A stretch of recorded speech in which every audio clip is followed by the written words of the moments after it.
So I just caught this new Liam Neeson movie called The Marksman, and I gotta say, what a pile of woke horseshit. Summarize what the movie is about. Basically, it's an advertisement for illegal immigration in Biden's America, in which all illegal immigrants who all come from Mexico, according to this movie, are the good guys. One of the reasons I say Biden's America is from one of the scenes in the film early on at the border. There's no Trump wall. There's just a chain link style fence that one of the characters cuts through and they get into America. Liam Neeson plays a character called James Hanson. And Jim, he's a Texas rancher who lost his wife to cancer. Not like in other movies where she gets kidnapped. But he's also an ex-Marine who doesn't have a phone, which is bizarre, but anyway. And his ranch has been foreclosed by the bank in about 90 days, so he's kind of strapped for cash. He's got a friend called Sarah who works for ICE, and she's pretty, but she's not very bright, but she does have empathy. Yeah, there's three Mexicans trying to cross the border. One of them kind of disappears, but there's a man, a woman, a young boy. We later find out that the young boy's name's Miguel, which I think is Nigel in English. But anyway, my Mexican's not very good, so I might be wrong on that. So the woman and Miguel try to cross the border by cutting through the fence. Like I say, this is Biden's America. You couldn't cut through the fence through Trump's walls. And they run into Jim Liam Neeson. Jim calls it in to Border Patrol on his radio before being accosted at the border fence by a group of cartel. They exchange words and then they exchange bullets. And the woman is shot as they escape in Jim's truck.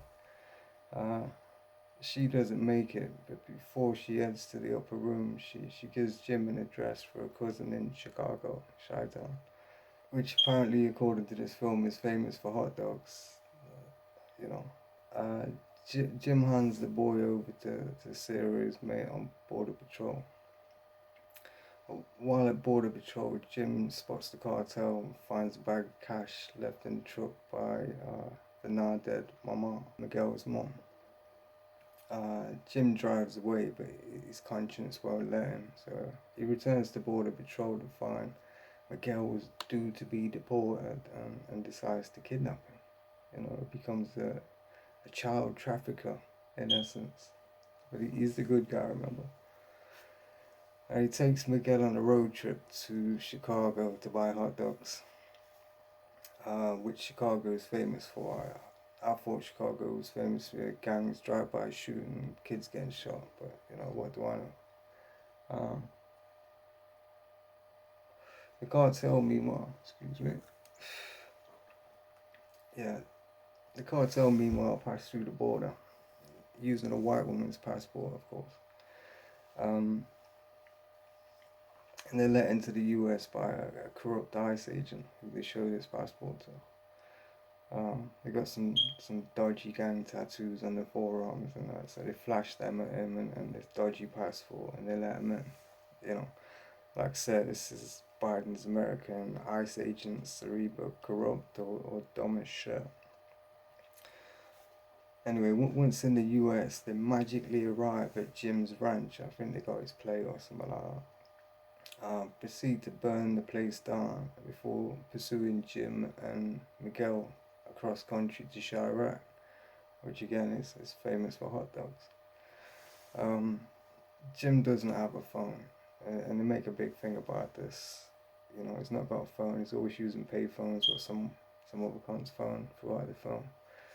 But yeah, I think the point is he's got no Google Maps. And one of the scenes later on, he has to buy a map book. But anyway, he buys this map book at the gas station. No Google Maps for Jim. the cartel bring a tech team with them. This tech team must be in the trunk or something because they just appear from out of nowhere. That the head of the cartel turns around and there's a whole team of people with a set of computers out, and yeah, they're all tracking Jim's credit cards and shit. My Yeah, so they track Jim's credit card purchases to this gas station. Jim's truck at the gas station is leaking from the earlier gunfight, and he phones this Sarah, this ICE agent, and finds out that his ranch has been burnt down. Yeah, the cartel head to the gas station. They shoot the clerk and steal the CCTV box. Jim has to stop to fix his radiator because he got hit by bullets. Miguel tells Jim that his uncle Carlos did something to make the cartels mad. We're all assuming after watching the film that he must have stole some cash or something. Miguel is clearly a victim of circumstance in the whole film. You know, it's not his fault that he's a migrant, that he crossed the border, and you know his family stole money from the cartel. He's just an absolute victim.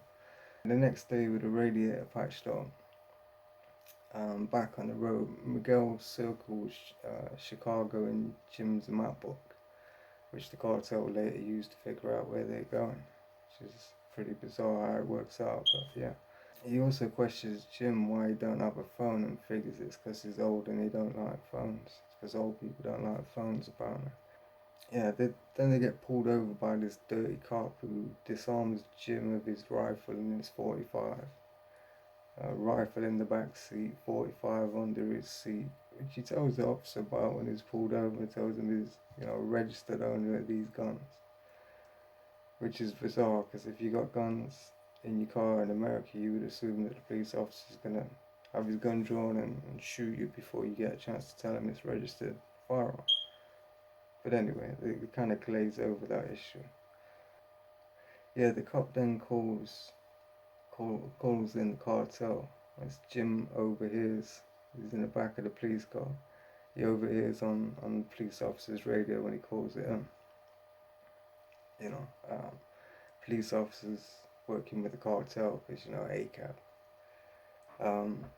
So Jim disarms the officer with the help of his sheepdog named Jackson. Knocks him out before speeding away. The cartel turn up and shoot the officer, execution style, for letting him get away. So Jim proceeds to the gun store at this point and rearms. This is a big scene in the film, or it should be a big scene in the film, and a big red flag of how this is kind of woke horse shit. So he rearms without a background check. He's having this good chat with the store owner, and they're on about he's a Marine, and the store owner's brother was a Marine, and he was killed in action or something like that. But yeah, so they let him off, sell him some guns without a background check. That's how you can tell that this is Biden's America and that you're being sold this horseshit throughout the film. So anyway, Jim and Miguel buy some clothes, check into a motel, and the cartel catch up with them. They manage to escape out the back window, but Jackson, the sheepdog, he's not so lucky. He gets shot in the head, execution style, just like the police officer that he was biting the leg off a little earlier in the film. The motel owner is slightly luckier. He just gets a broken neck. I guess that's to save bullets or something. But so Miguel tells Jim that he saw the bag of money. They're kind of arguing after the dog shot and they buried the sheepdog.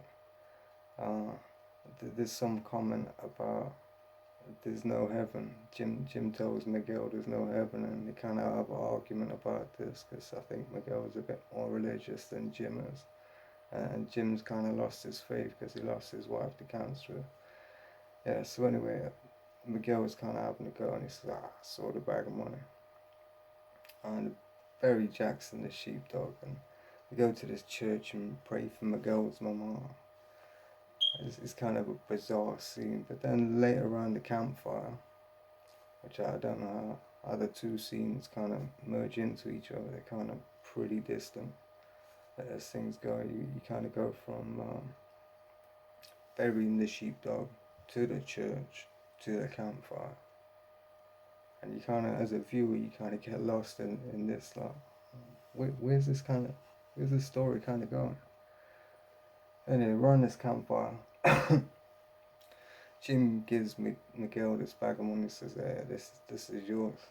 He's kind of feeling guilty now because it was left by his mom, who got shot in the gunfight earlier in the film, and Miguel seems to imply that he's only helping him because of this bag of money. So Jim's got to save his conscience and gives Miguel the bag of money, and Miguel turns it down because he's a good guy. He's a victim, yeah. He says, "Nah, it's cartel money. I don't want that." But kind of implying that migrants don't need money in America because it's all free. Even the hot dogs in Chicago, which Chicago is famous for. So anyway, Jim throws the money on the campfire, like a scene from The Joker or something. He's just got money to burn. Like the Democrats, There's kind of that hidden agenda in the film all the way through. So anyway, the next day the cartel catches up again, and Jim's pickup breaks down. So he pulls over and gets his rifle out, and he shoots the cartel driver from 200 yards away with his sniper rifle scope that he got without a background check. He then shoots the front tire of the cartel's car, which causes the cartel truck to flip several times like a member of TLC was driving. But unlike Lisa Left Eye Lopez, all the cartel survive. It's miraculous. Basically, the whole film is an advertisement for Biden's America, with several Democrat narratives being forced down the viewer's throat throughout the whole movie. For example, all migrants are victims fleeing the cartel. All migrants come from Mexico. They don't come from Cuba or Brazil or Colombia or anywhere like that. They're all from Mexico. ICE agents are dumb as shit, and some are corrupt. ACAB, of course. Cartel are also victims. They're victims too, mainly to Liam Neeson's accent, but because they were recruited as children into a life of crime, it's not their fault. They didn't have a choice. Another point this raises is that Chicago is not a Democrat-run shithole famous for gangs, drive-bys, and children being shot. It's famous for hot dogs, which I never knew before this film. I thought it was for the other. But anyway, Chicago is famous for hot dogs now. I keep saying that because that is a point that's made all the way through the film. There's no mention of gang violence in Chicago. There's no mention of kids being shot in Chicago. There's no mention of drive-bys and that Miguel might need to learn how to shoot when he gets to Chicago because he might be in fucking danger. None of that. Chicago is famous for hot dogs. Now, another thing trying to sell you is that all gun stores in the USA will sell guns to anybody without a background check. This is typical Democrat bullshit that they're trying to sell you. It's that gun grabbing shit. Another point that is kind of made throughout the film is that Trump's border wall and deporting kids back to Mexico only, because that's only where they come from, it is a bad idea. So you can't have a border wall. Miguel would be dead if you had a border wall, so you can't have a border wall. And you can't deport the kid back and to be killed in Mexico by the cartels, because that's inhumane. So you got to let these migrant kids in. You can't deport them back, and you can't have a border wall, because these are all bad ideas. And Miguel's a victim. He's got to be let in the US where everything's free and you don't need money. And Chicago is famous for hot dogs and shit. So yeah, it's a really bizarre film, and although I advise you to watch it, I'd watch it with eyes open, because there is a narrative in the film to sell you this horseshit. So you know, enjoy this woke Hollywood bullshit by all means. Do so with your eyes open. Uh, that's my first ever film review. I don't normally do these, but yeah, I thought it was worth a mention. The Marksman, Liam Neeson's new film, perfect advertisement for illegal immigration in Biden's America. Enjoy.